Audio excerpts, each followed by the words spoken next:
जो स्वमान में रहने वाली श्रेष्ठ आत्मा है, उन्हें अपमान की फीलिंग नहीं आ सकती। यहाँ कौन कौन है जिनको अपमान की बिल्कुल फीलिंग नहीं आती? अपमान की फीलिंग से बिल्कुल परे ऐसे कौन बैठे हैं? हाथ उठाओ। कभी अपमान की फीलिंग नहीं आती। तो देखो, ज़्यादातर यही देखा जाता है कि अपमान की फीलिंग आती है।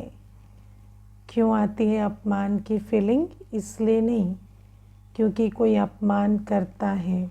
कई बार ऐसा समझते हैं कि कोई अपमान करता है तो अपमान की फीलिंग तो आएगी, लेकिन अपमान की फीलिंग इसलिए आती है क्योंकि स्वमान की कमी है ना।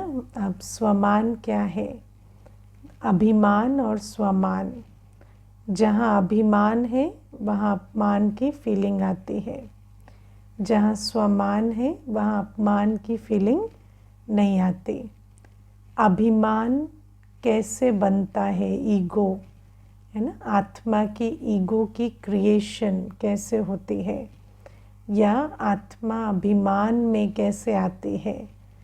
तो अभिमान का जो सोर्स है, जो स्रोत है, वो है वस्तु, व्यक्ति, वैभव, है ना।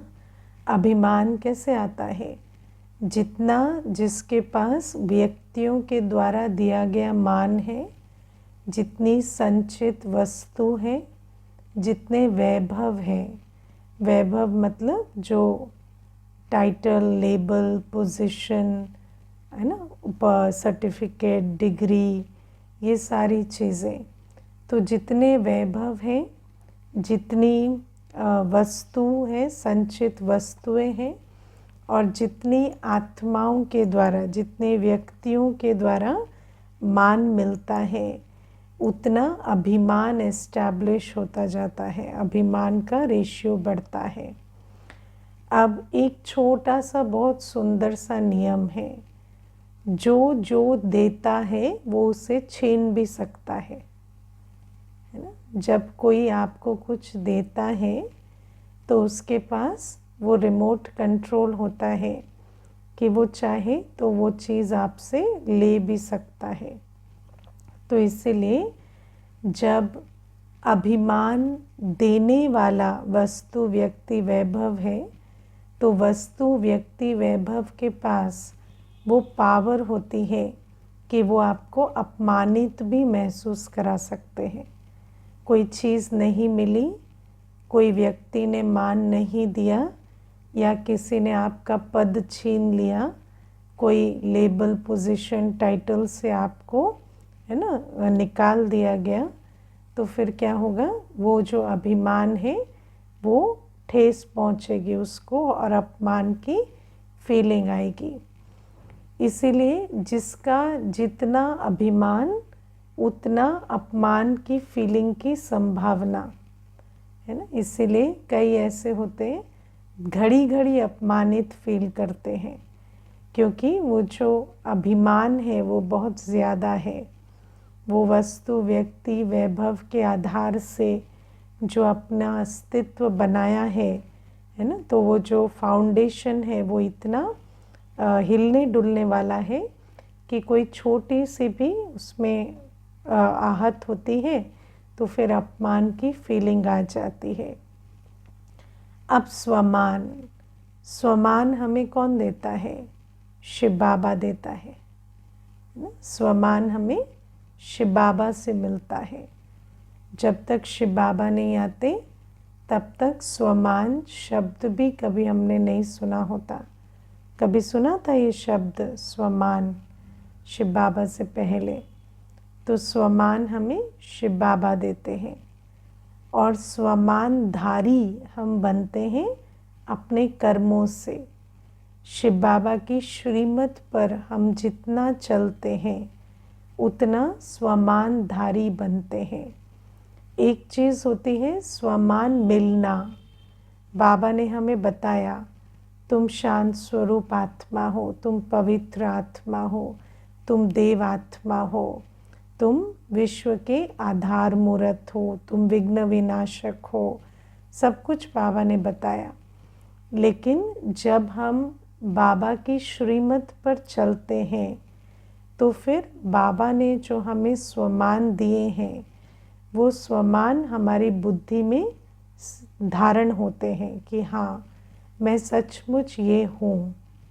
क्योंकि अगर हम बाबा तो हमें स्वमान देते हैं, पर यदि हमारी चलन श्रीमत प्रमाण नहीं है तो आप दिल में कहेंगे ना, मैं पवित्र आत्मा हूँ, तो अंदर से आवाज़ आएगी, चल झूठे, कहाँ पवित्र है ना, कितना तेरे अंदर तो कितना पाप, कितना तुम्हारे विकार भरे पड़े। तो इसीलिए जब तक हम बाबा की श्रीमत पर नहीं चलते, सचमुच पवित्र योगी नहीं बनते, जीवन हमारी मर्यादित नहीं होती, तब तक हम स्वमान धारी नहीं बन सकते। इसीलिए स्वमान देता शिव बाबा है और स्वमान को धारण हम अपने कर्मों से करते हैं जब हम बाबा की श्रीमत पर चलते हैं। और जो नियम बताया कि जो जो चीज़ देता है वही उसको छीन सकता है, इसीलिए स्वमान क्योंकि शिव बाबा ने दिया है तो शिव बाबा तो कभी छीनता नहीं क्योंकि दाता है ना। लेकिन जो हम धारण करते हैं अपने कर्मों से, श्रीमत पर चलने से, ये स्वमान से नीचे आने के लिए फिर हमारे पास है ना एक ही वजह होती है। वो वजह क्या है? जब हम स्वयं श्रीमत का उल्लंघन करते हैं तब स्वमान से नीचे आते हैं, क्योंकि किसी और ने स्वमान दिया नहीं है। स्वमान में स्थित हम स्वयं श्रीमत पर चल कर हुए हैं, इसीलिए स्वमान से नीचे हमें कोई और नहीं लाता, हम अपने ही कर्मों से स्वमान से नीचे जाते हैं। लेकिन क्योंकि अभिमान दूसरों ने दिया है, इसीलिए अपमान भी वो घड़ी घड़ी कर पाते हैं, या अपमान की फीलिंग घड़ी घड़ी वहाँ से आती है। अब सबसे पहली बात है कि हम दोनों चीज़ों में, अब अभिमान के लिए भी हमें क्या लगाना पड़ता है?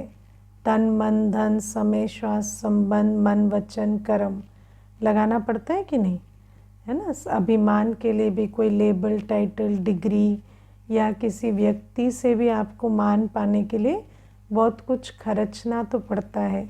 बिना खर्चे तो मान नहीं मिलता। कोई देता है क्या ऐसे ही मान, है ना। किसी को आप 5 बार पूछेंगे, 5 बार उसकी वाहवाही करेंगे, तब वो आपके बारे में 2 अच्छे शब्द कहेंगे। तो ये जो अभिमान, जिसको हम सोशल ईगो कहते हैं, प्रोफेशनल ईगो कहते हैं, है ना, या फिज़िकल ईगो कि हम बहुत सुंदर हैं या जो भी है, ये सारी बातें भी एस्टैब्लिश करने के लिए हमें बहुत मेहनत करनी पड़ती है। अब इस पूरी दुनिया में, पुरानी दुनिया में हमने क्या सीखा है कि अपना तन मन धन ईगो को बनाने में लगाओ। हम सारे जीवन क्या करते हैं? दुनिया में कहते हैं ना, इज़्ज़त बड़ी चीज़ है। हम अपनी इज़्ज़त बना रहे हैं, हमारा मान हो, सम्मान हो, है ना। तो वो सारी जब इज़्ज़त की बात करते हैं तो सारी बात होती है अभिमान की। तो उस अभिमान की क्रिएशन के लिए भी मनुष्य बहुत मेहनत करता है, बहुत उसमें भी तन मन धन समय श्वास संबंध की शक्ति बहुत लगाता है। अब क्या है कि वो जो अभिमान है वो तो स्थायी रहता नहीं, क्योंकि वो क्या है, किसी ने दे भी दिया तो फिर वो बना रहे पता नहीं, है ना। क्योंकि कल वो उसको जब चाहे छीन लेते हैं। आज आपकी तारीफ़ करेंगे, आज आपको कहेंगे आप बड़े हो, आप सबसे अच्छे हो, आपके निर्णय सबसे अच्छे हैं, आप ही को हम पूछते हैं, और कल आपको इग्नोर करके चले जाएंगे। तो वो जो अभिमान है वो तो इतना हम खर्च करते हैं, इतनी मेहनत करते हैं, लेकिन वो अभिमान सिर्फ हमें अपमान का भय में रखता है। हमेशा वो जो अभिमान होता है उससे इनसिक्योरिटी पैदा होती है कि कल अपमान ना हो जाए, कल इज्जत गंवा ना दें। मनुष्य के अंदर ऐसे सर्वे हुए हैं दुनिया में जिसमें मनुष्य को सबसे बड़ा भय क्या है ये पता करने की कोशिश की गई है, तो यही पाया गया कि मनुष्य को सबसे बड़ा भय ये होता है कि मेरी इज्जत ना चली जाए, है ना, या मुझे कोई अपमानित ना कर दे। तो वो जो हम इतना तन मन धन लगाकर, समय श्वास संबंध की शक्ति लगाकर जिस अभिमान को एस्टैब्लिश करते हैं, वो सिर्फ हमारे अंदर भय पैदा करता है कि कल कहीं अपमान ना हो जाए, है ना, क्योंकि हम एक इमेज क्रिएट करते हैं और उस इमेज को प्रोटेक्ट करने के लिए बहुत मेहनत करते हैं। लेकिन बाबा कहते हैं ये जो स्वमान है ये ऐसा नहीं है कि तुम्हारे अंदर भय क्रिएट करे। स्वमान तो बहुत स्थायी चीज़ है। शिव बाबा से हमें स्वमान मिलता है और इस स्वमान को हम धारण करते हैं श्रीमत पर चलकर। और जब हम स्वमानधारी बन जाते हैं तो फिर कोई भी बात, कितनी भी बड़ी परिस्थिति को हम स्वमान के आधार से पार कर सकते हैं। कोई चीज़ हमें स्वमान से नीचे नहीं ला सकती। सिर्फ एक ही चीज़ है, श्रीमत का उल्लंघन, जो हमें स्वमान से नीचे लाता है। लेकिन इस स्वमान की भी, इस स्वमानधारी बनने के लिए भी हमें सब कुछ लगाना पड़ता है, क्योंकि श्रीमत तो तन के प्रति भी है, मन के प्रति भी, धन के प्रति भी, समय श्वास संबंध के प्रति भी, वचन कर्म के प्रति भी। जब हम सब विषयों पर बाबा की श्रीमत पर चलते हैं, जब हम तन मन धन समय श्वास संबंध वचन कर्म सब कुछ श्रीमत के आधार से लगाते हैं, तो हमारे अंदर स्वमान जागृत होता है। जब हमारा एक भी बोल श्रीमत के विरुद्ध नहीं है, जब हमारा एक सेकंड भी श्रीमत के विरुद्ध नहीं जाता, जब हमारा धन का एक एक कणा बाबा की श्रीमत अनुसार खर्च होता है, जब हमारी जो पूरी जीवन है वो श्रीमत प्रमाण चलती है, तब हमारे अंदर स्वमान आता है ना। आप में से जितने भी बच्चे जो बैठे हैं ना, आप अपने अंदर चेक करना, जितना आप श्रीमत का पालन करते हैं उतना आपके अंदर स्वमान है। मैं कौन हूँ, किसका हूँ, वो जो आंतरिक जो अपनी मान की अवस्था है ना, कभी अपने आप के अंदर कॉन्फिडेंस की कमी नहीं होती, कभी भय नहीं लगता। ये जो निर्भयता है, ये जो आंतरिक कॉन्फिडेंस है कि मैं श्रेष्ठ हूँ, मैं दिव्य हूँ, किसी के कहने की, किसी से पूछने की, किसी से जानने की कोई आवश्यकता नहीं। चाहे परिस्थिति ऊपर नीचे हो, धन ऊपर नीचे हो, कोई भी बात आ जाए, लेकिन ये जो स्वमान है ये हमारा हिलता नहीं। ऐसी स्थिति सबकी नंबरवार है, मैं ये जानती हूँ। किसी की 40% है, किसी की 50 है, किसी की बिल्कुल नहीं है, किसी की 80 भी होगी। लेकिन वो जो स्वमान की स्थिति है वो इसी आधार से है कि हम कितना श्रीमत पर चलते हैं। और जहाँ हम श्रीमत का उल्लंघन करते हैं वहाँ हमारा स्वमान भी घट जाता है ना।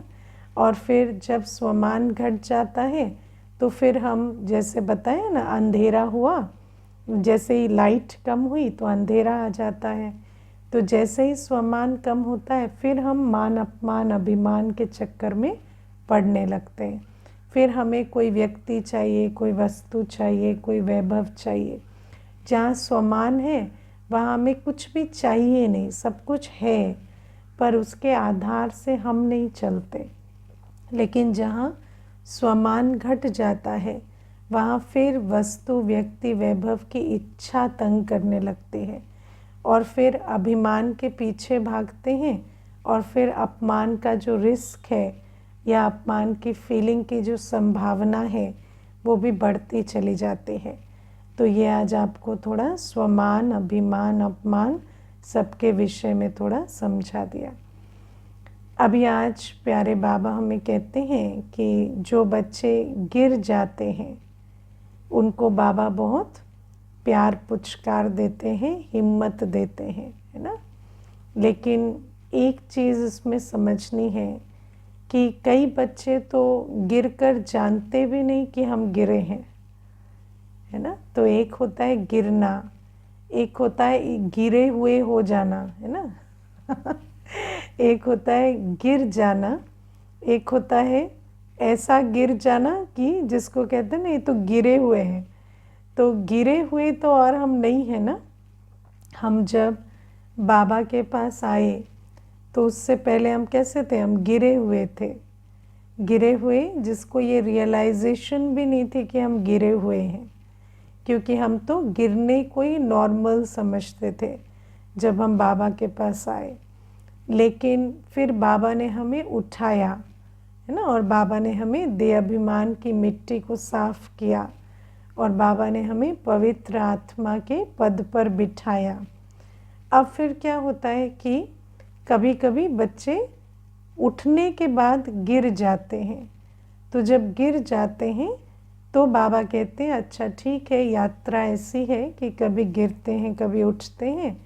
तो अगर बच्चे गिर जाते हैं और रियलाइज़ करते हैं कि हम गिर गए, है ना, उनको बुरा लगता है, तो फिर बाबा ऐसे जो बच्चे हैं जो गिर गए हैं पर दुखी हैं कि हम गिर गए, उनको तो बाबा हिम्मत और पुचकार देते हैं।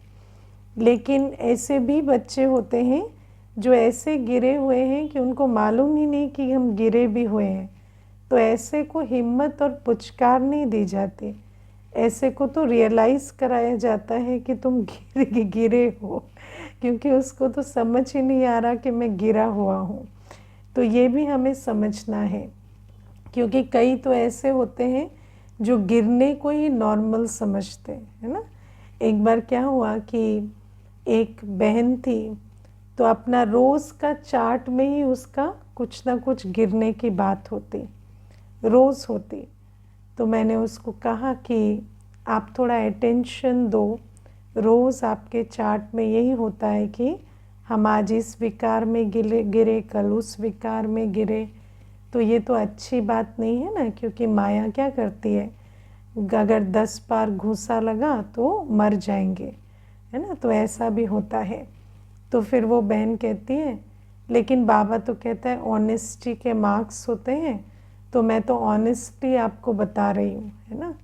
तो कई बार ऐसे भी होता है कि व्यक्ति समझता है कि गिरना तो मेरा बर्थ राइट है, लेकिन मैं बता रहा हूँ उसी में मेरी महानता है।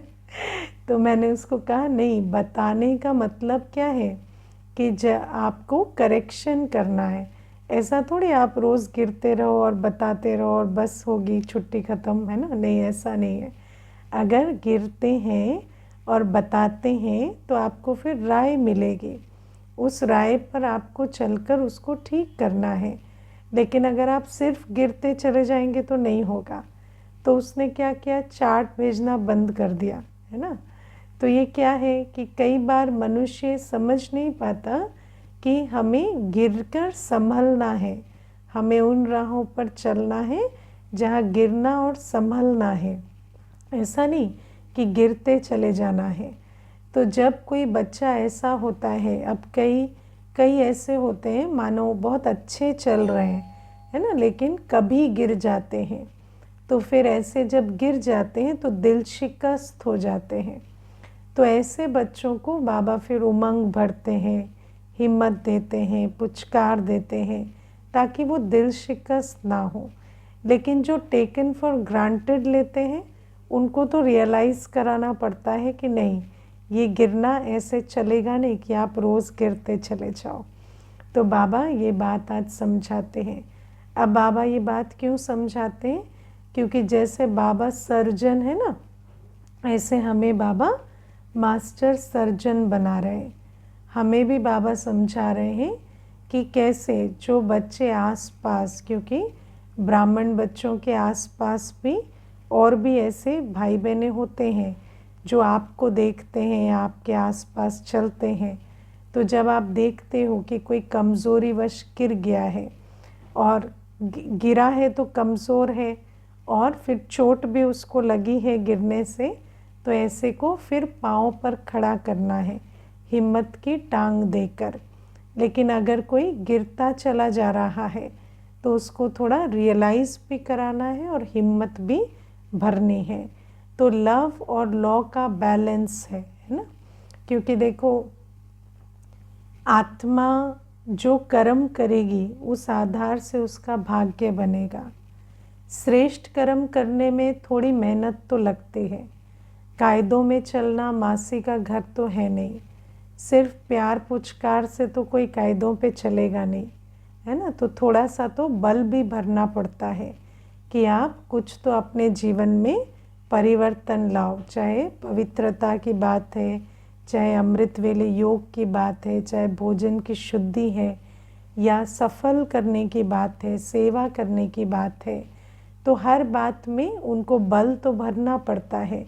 सिर्फ लव से काम नहीं चलता, लॉ भी चलाना पड़ता है कि हाँ, कायदों पर तो चलना पड़ेगा। कायदे में नहीं चलेंगे तो फ़ायदा कैसे होगा। तो कायदे पर चलाना है आत्माओं को। लेकिन जब कायदों पर चलते चलते अब क्या है, हर समय एक रस नहीं चल पाएंगे, तो कभी गिर जाते हैं तो फिर उनको प्यार पुचकार से उठाना है। वहाँ पर ऐसे नहीं करना है कि एक बार गिरे तो और ही उनको धक्का मार के और नीचे भेज दो, है ना। अगर कोई गिर जाता है वैसे भी चलते चलते तो क्या करेंगे, उसे और डंडे मारेंगे नहीं ना, उसको उठाएंगे, पुचकारेंगे, उसको मरहम लगाएंगे। लेकिन बाबा कहते हैं इसमें भी परख शक्ति चाहिए। क्योंकि ऐसा भी होता है कई बार कि मनुष्य क्योंकि गिरे हुए थे और गिरे हुए से उठे हैं, तो कई बार गिरने को स्वाभाविक समझते हैं। तो ऐसे स्वाभाविक जो समझते हैं उसको भी आइडेंटिफाई करके हमें समझाना होता है कि नहीं, हमें अभी संभलना है।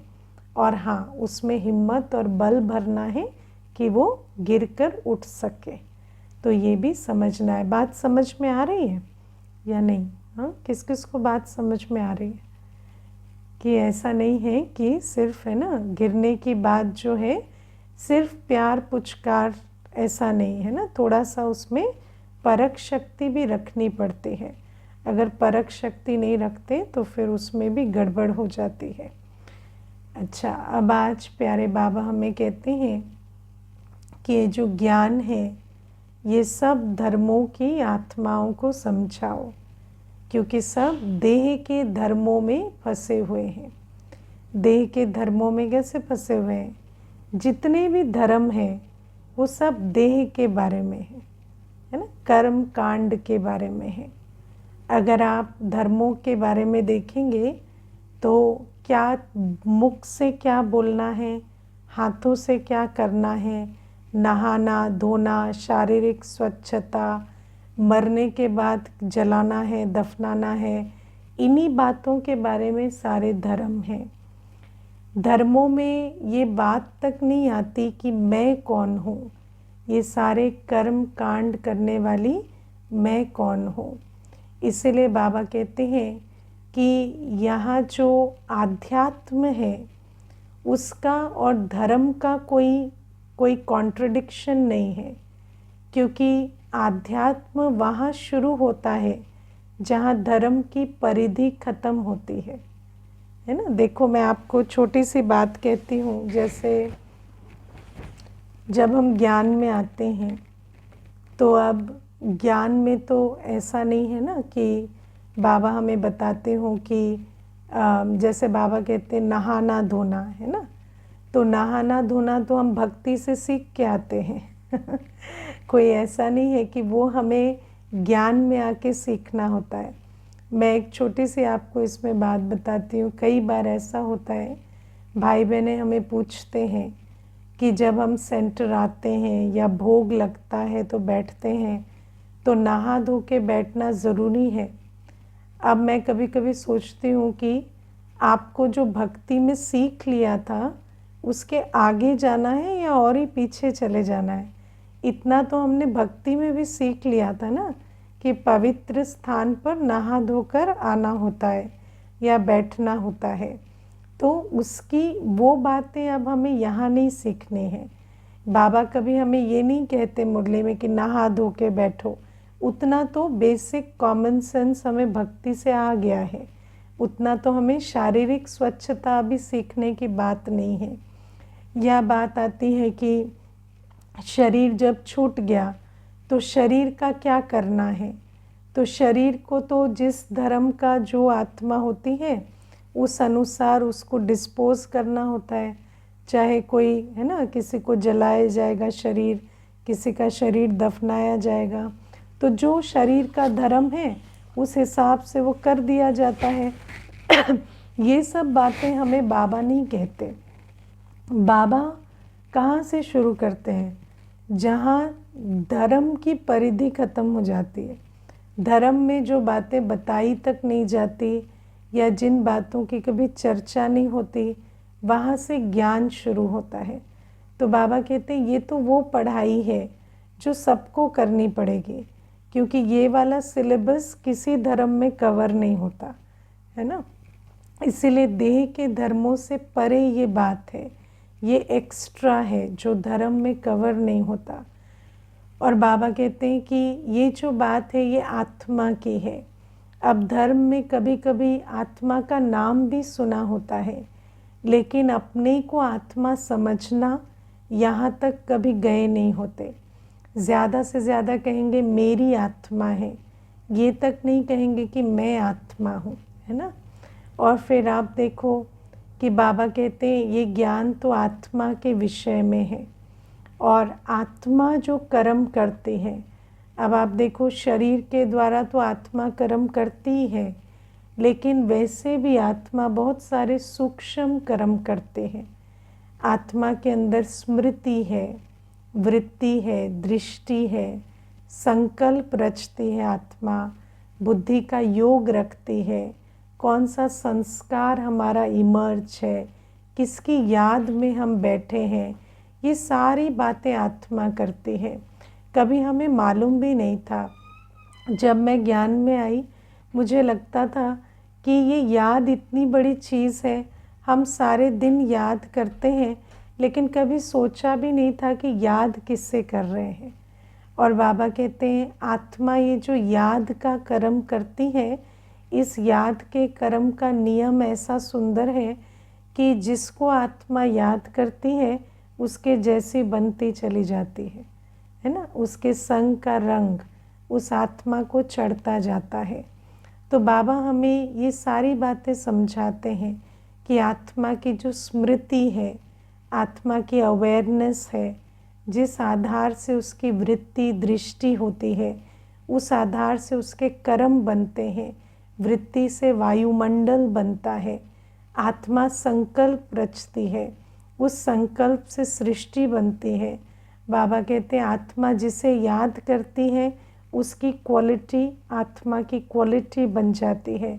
इसीलिए बाबा हमें क्या सिखलाते हैं कि स्मृति में रहो, है ना। नष्टो मोह स्मृतिर्लब्धा, बाबा हमें सिखलाते हैं कि इस दुनिया की स्मृति से अपने आप को न्यारा करो और अपनी सत्य स्मृति, मैं कौन, मैं किसका, मेरा घर कौन सा है, मेरा आदि अनादि स्वरूप कौन सा है, उस स्मृति में अपने आप को स्थित करो। तो बाबा कहते हैं ये जो हमारा ज्ञान है, इस ज्ञान का धर्म से कोई लेना देना नहीं है। धर्म तो शरीर के धर्म है, धर्म में सारी बात ही शरीर की है। मुख से क्या चैंट करना है, कौन से मंत्र बोलने हैं, कौन सा पाठ करना है ना, लेफ़्ट जाना है, राइट जाना है, शरीर छूटा तो क्या करना है, ये सारी बातें धर्म की बातें हैं। लेकिन बाबा कहते हैं वो जो धर्म कवर नहीं करता, वो पढ़ाई शिव बाबा हमें समझाते हैं ये बात मेरी है ना। ये धर्म की बात नहीं है, ये शरीर की बात नहीं है, ये स्वधर्म की बात है, ये मेरी बात है। और बाबा कहते हैं आत्मा का जो ज्ञान है, आत्मा का घर, आत्मा के गुण, आत्मा का पिता, ये स्मृति में आत्मा के नहीं है। ये सारी बातें ये हर धर्म वाले को हमें अब समझानी पड़ेगी। तो तो ये बात भी आज प्यारे बाबा हमें समझाते हैं। और बाबा आज हमें कहते हैं कि सगे और लगे 2 प्रकार के बच्चे होते हैं, है ना। और बाबा कहते हैं जो सगे बच्चे हैं उनको बाबा पर पूरा निश्चय है, और निश्चय की निशानी क्या है, वो पूरा बलिहार जाते हैं, है ना। देखो अभी पूछूंगी ना कि किस किस को निश्चय है तो सब हाथ उठा देंगे, लेकिन निश्चय होना माना बलिहार जाना। खाली कहना कि मुझे बाबा पर निश्चय है, देखो कितनी बड़ी बात है। हम कहते हैं हमें बाबा पर निश्चय है, बाबा पर निश्चय माना बाबा की मत पर निश्चय। और बाबा की मत क्या है कि तुम मुझ पर 1 जन्म बलिहार चाहो तो मैं तुम पर 21 जन्म बलिहार चाहूँगा। लेकिन अगर हम कहें कि हमें बाबा पर निश्चय है, लेकिन हम बाबा पर 1 जन्म भी बलिहार जाने को तैयार नहीं, और 21 जन्मों की जो राजाई का सौदा करने के लिए हम तैयार नहीं, तो फिर कैसे माने कि निश्चय है। तो बाबा कहते हैं इसीलिए जो सगे बच्चे हैं वो क्या हैं, वो बच्चे हैं जो बलिहार जाते हैं। बलिहार जाना माना जो बाबा ने हमें तन मन धन के लिए श्रीमत दी, उस पर पूरी तरह से उसका पालन करना। कोई भी चीज़ अपनी मत पर परमत पर नहीं करना। तो बाबा कहते ये है सगे बच्चे। और सगे बच्चे कौन होते हैं, प्रॉपर्टी के हकदार होते हैं, है ना। प्रॉपर्टी किसको मिलेगी, सगे बच्चों को। इसलिए बाबा ने बताया है बलिहार जाने वाले बच्चों पर ही बाबा भी बलिहार जाएंगे। और फिर बाबा आज बहुत सुंदर से हमें समझाते हैं कि जो जितना स्थापना के कार्य में मददगार बनेगा उसको उतना एवज़ा मिलेगा, है ना। बाबा कहते हैं कर्म किया हुआ खाली नहीं जाता। बाबा बलिहार जाने को क्यों कहते हैं, बाबा को कुछ रखना है क्या, नहीं। बाबा कहते हैं अपना तन मन धन सतयुग की स्थापना में लगाओ। और बाबा कहते हैं जो जितना लगाएगा उसको सतयुग में उतना ऊंच पद मिलेगा। आप एक छोटी सी बात देखो, ये जो कर्म और कर्म फल है ना, ये दुनिया में भी काम करता है। अब आप देखो जैसे आज बाबा एग्जाम्पल देते हैं कि जिन्होंने फ्रीडम फाइटर के जो फ्रीडम फाइटर बने हैं ना, तो बाबा कहते हैं जिन्होंने गांधी के कहने पर सब कुछ किया उनको फिर अच्छे साहूकार कांग्रेसियों के यहाँ जन्म मिला होगा। ये भी बाबा बहुत अच्छा एक दृष्टांत सुनाते हैं कि इस प्रकार से जन्म मिलता है। लेकिन वैसे भी आप देखो जिन्होंने फ्रीडम फाइटर का रोल अदा किया उनको फिर बाद में गवर्नमेंट से सहूलियत भी मिली। जब वो फ्रीडम फाइटर बने, जब वो देश की आज़ादी के लिए कार्य कर रहे थे, क्या उनको मालूम था कि भविष्य में सरकार उनको रिकग्नाइज़ करेगी और उनको फ्रीडम फाइटर का कार्ड मिलेगा, नहीं मालूम था। लेकिन उन्होंने उस समय पर एक श्रेष्ठ आत्मा, एक महात्मा के कहने से भी, महात्मा गांधी कहते हैं ना, देवात्मा भी नहीं धर्मात्मा भी नहीं, एक महात्मा के कहने से भी जो किया उस आधार से भी उनको एवज़ा मिला। तो बाबा कहते हैं आज जो परमात्मा के कहने से बलिहार जाएंगे उनको क्यों नहीं आधा कल्प का एवज़ा मिलेगा।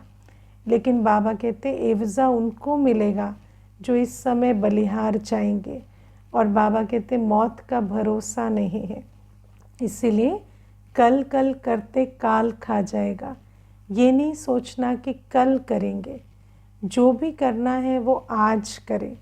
क्योंकि बाबा कहते स्टीमर एक्सीडेंट है ना, एरोप्लेन क्रैश हो जाती है।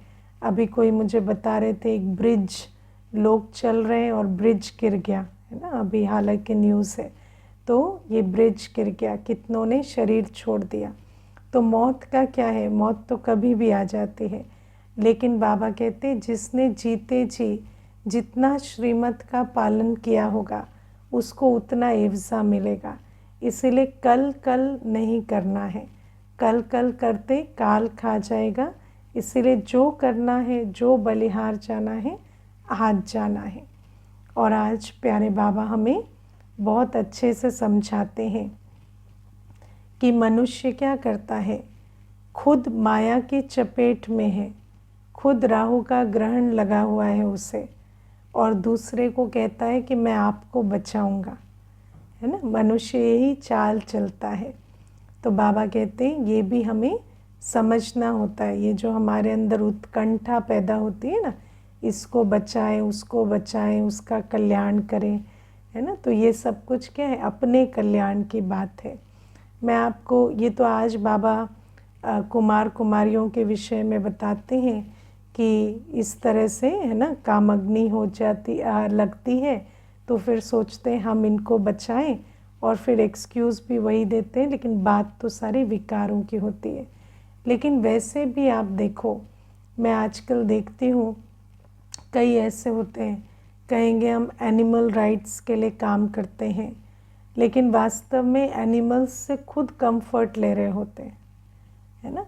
जो कई ऐसे होते हैं, स्वयं आत्मा इतनी कमज़ोर है कि पेट्स से, एनिमल्स से कंफर्ट ले रही है, लेकिन कहते हैं हम उनके अधिकार के लिए काम करते हैं, हम उनको बचाते हैं।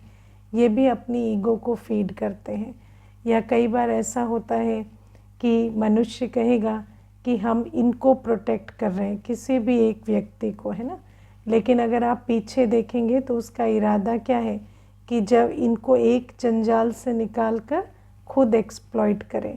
तो ये वाली बातें होती हैं। तो बाबा कहते हैं जो खुद बचे हुए नहीं हैं वो दूसरों को कैसे बचाएंगे। अब इसमें प्रश्न उठता है कि कैसे पता करें कि ये जो हमारी इच्छा है कि हम किसी का कल्याण करें, इसका स्रोत किसी विकार में है या सचमुच ये कल्याण की भावना है। तो इसको पता करने का बहुत सिंपल सा मेथड है। अगर वो जो आपकी भावना है वो इच्छा का रूप ले चुकी है, इच्छा का रूप माना अगर वो बात नहीं हो रही तो हमें तकलीफ़ होने लगी है, तो इसका मतलब उसके पीछे कोई ना कोई विकार है। और अगर सिर्फ कल्याण की भावना है, आप उसके लिए कार्य करते हैं, होता है तो ठीक, नहीं होता है तो ठीक। अगर आपको कहा गया कि नहीं ये आपको नहीं करना है, तो आपका एक भी संकल्प नहीं चला, तो मतलब वो भावना पवित्र है। अगर हमारी कोई भी ऐसी भावना होती है कि हम इसका कल्याण करें, उसका कल्याण करें, और आपने पूछा, आपने वो भावना अपनी प्रकट की, है ना, निमित्त को सुनाया, और निमित्त ने कहा कि नहीं आपको ये नहीं करना है, और आपके अंदर कोई संकल्प नहीं चला और आपने उस बात को ड्रॉप कर दिया, तो फिर तो वो कल्याण की भावना है। लेकिन अगर वो जो भावना है वो इच्छा का रूप ले चुकी है, माना अगर आपने उसको निमित्त के सामने रखा और निमित्त ने आपको मना कर दिया और आपके अंदर आया कि नहीं मुझे तो करना ही है, मुझे तो इम्पोर्टेंट लगता है, मुझे तो ऐसा लगता है ये होना चाहिए, तो वो जो इच्छा का रूप ले चुकी है, इसका अर्थ ये है कि उसके पीछे कोई ना कोई विकार है। इसीलिए, या फिर कई ऐसे होते हैं जो छुपाते हैं, निमित्त को बताते नहीं। अब ये जो छिपाना है ये बहुत बड़ा प्रूफ है कि आपको मालूम है कि उसमें कोई ना कोई गलत बात है। जब हम कोई भी चीज़ को कहते हैं ये हमारे कल्याण की भावना है, लेकिन निमित्त को बता नहीं रहे, छिपा रहे हैं, तो छिपाने का अर्थ यही है कि उसमें कुछ ना कुछ विकार का अंश है। तो ये छोटी छोटी बातें हैं अपनी भावनाओं को चेक करने के लिए कि सचमुच कल्याण की भावना है या उसके पीछे कोई विकार छिपा हुआ है। फिर एक प्रश्न है, इस्लामी बौद्धियों के पीछे विनाश नहीं है, ऐसा क्यों? क्योंकि इस्लामी बौद्धि कब आते हैं? द्वापर युग में। द्वापर युग के बाद विनाश थोड़ी होता है। द्वापर के बाद कलयुग आता है तो वो चलते आते हैं। इस्लामी बौद्धि जो भी उनके धर्म प्रिंसिपल्स थे जो धर्म के, वो चले आते हैं। लेकिन संगम युग में जब शिव बाबा हमें देवी धर्म के प्रति शिक्षा देते हैं तो उसके बाद विनाश हो जाता है। संगम युग के बाद क्या होगा? विनाश होगा, फिर सतयुग आएगा। तो ये वाली शिक्षा प्रायलोप हो जाती है। लेकिन इस्लामी बौद्धि तो द्वापर युग से आते हैं, उसके बाद विनाश नहीं, द्वापर के बाद तो कलयुग आया, कलयुग के अंत में संगम युग के बाद विनाश होगा। तो ये बात है, समझ आई बात, है ना? तो ये है। अच्छा,